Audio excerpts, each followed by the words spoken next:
شام کے 5 بجے ہیں۔ السلام علیکم، یہ ریڈیو پاکستان ہے۔ نعیم زبیری سے خبریں سنیے۔ پہلے خاص خبریں۔ وزیر اعظم نے اشیائے خوردونوش کی قیمتیں کم کرنے کے لیے تمام وسائل بروئے کار لانے کے حکومت کے عزم کا اعادہ کیا ہے۔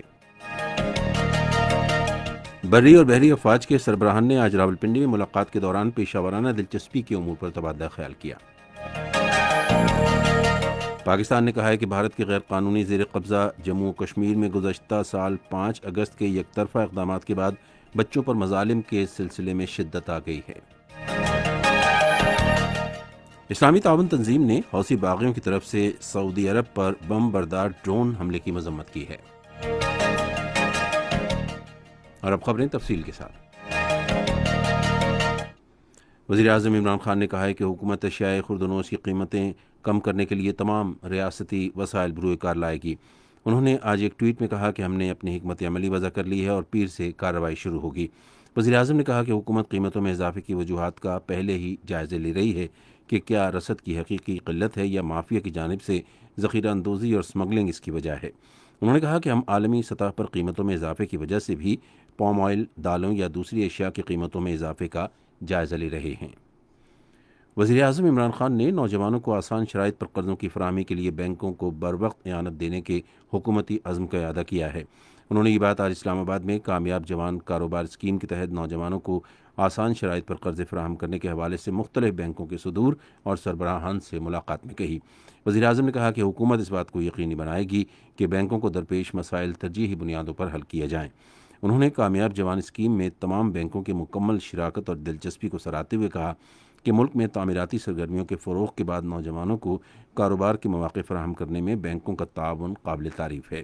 اس موقع پر اظہار خیال کرتے ہوئے نوجوانوں کے امور کے بارے میں معاون خصوصی محمد عثمان ڈار نے کہا کہ حکومت نے ملک کے نوجوانوں کو کاروبار کے بہتر مواقع فراہم کرنے کی غرض سے 3 سال کے لیے 100 ارب روپے مختص کیے ہیں۔ اطلاعات و نشریات کے وزیر شبلی فراز نے کہا ہے کہ بھارت کی ریاستی دہشت گردی سے خطے کے امن و سلامتی کو سنگین خطرات لاحق ہیں۔ انہوں نے آج ایک ٹویٹ میں کہا کہ ایک امریکی جریدے نے اپنی رپورٹ میں بھارت کی ریاستی دہشت گردی اور انتہا پسندی کی تصدیق کی ہے۔ وفاقی وزیر نے کہا کہ بھارت ایک ہندو انتہا پسند ریاست ہے اور اس کا یہ مکروہ چہرہ ہر گزرتے دن کے ساتھ دنیا کے سامنے بے نقاب ہو رہا ہے۔ انہوں نے کہا کہ بھارت دہشت گردی کی پشت پناہی کرنے کے حوالے سے دنیا بھر میں بدنام ملک ہے۔ صنعت و پیداوار کے وزیر حماد اظہر نے کہا ہے کہ حکومت ضروری اشیاء کی قیمتوں میں کمی کے لیے تمام اقدامات کرے گی۔ آج ایک ٹویٹ میں انہوں نے کہا کہ جنوبی ایشیا میں خوراک کی قیمتوں میں عارضی اتار چڑھاؤ دیکھا گیا۔ انہوں نے کہا کہ درآمد کی گئی گندم اور چینی مقررہ قیمتوں پر صوبوں کو فراہم کی جائیں گی۔ وفاقی وزیر نے کہا کہ دوسری اشیاء کی قیمتوں کا جائزہ لینے کے لیے طریقوں پر غور کیا جا رہا ہے۔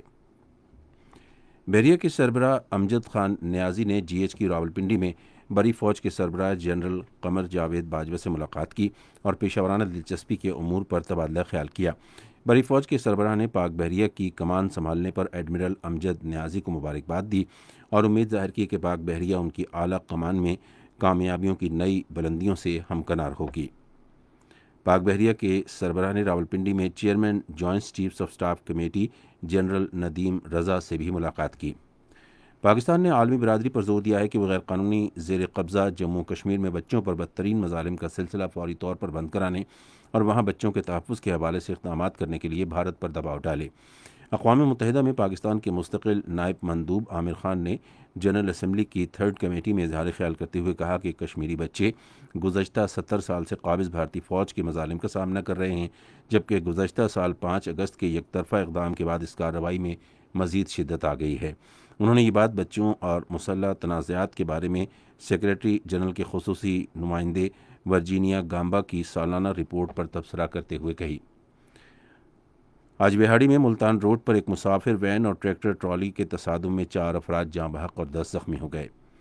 اسلامی تعاون تنظیم نے حوثی باغیوں کی طرف سے سعودی عرب کے جنوبی علاقے میں بم بردار ڈرون حملے کی مذمت کی ہے۔